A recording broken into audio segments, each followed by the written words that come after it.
Hello everyone, আসসালামু আলাইকুম। সবাই কেমন আছেন? আশা করি সবাই খুব বেশি ভালো আছেন।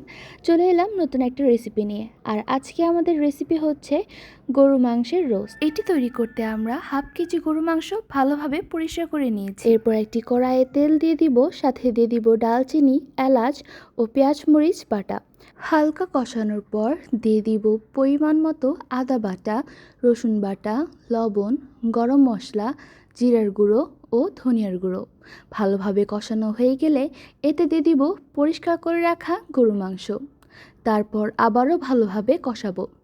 এখন আমরা এতে দিয়ে দিব টমেটো সস। হালকা আঁচে রান্না করে নিব।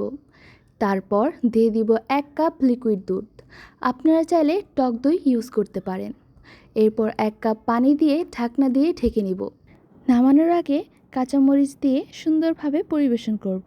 তৈরি হয়ে গেল আমাদের মজাদার গরু মাংসের রোস্ট। সবাই ভালো থাকবেন। Take care. আল্লাহ হাফেজ।